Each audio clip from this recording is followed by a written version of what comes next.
आजले पवन इला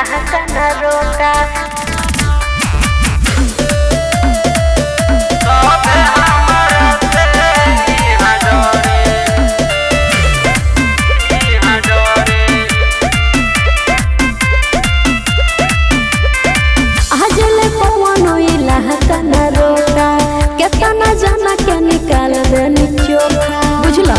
हाँ दूर दूर हो पास नयावा नहीं तो तोहर से होई आज धोखा।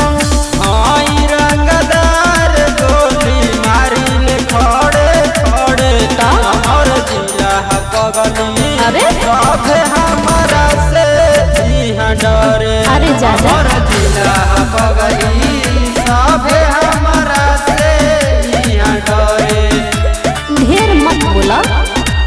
आजले पवन इला कना रोका सब हमारा से इहां डरे। हमकी नदी है हमके ना सही ले।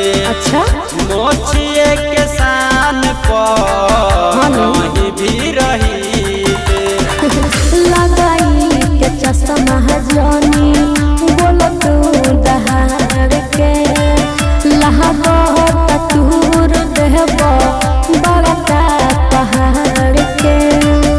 हलका में लिहा जानी पुलिस भी हमसे डरे।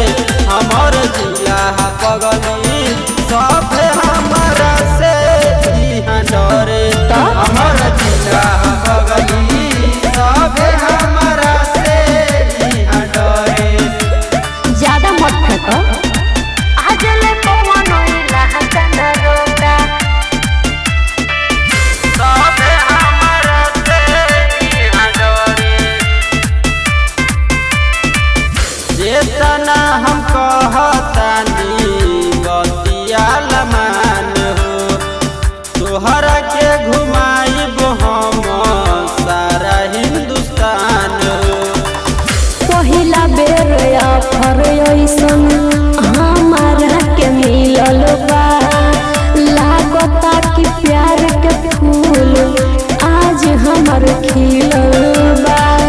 ओ जतुरेडी चल सत्यम मनीष के घरे। हमर जिला पगली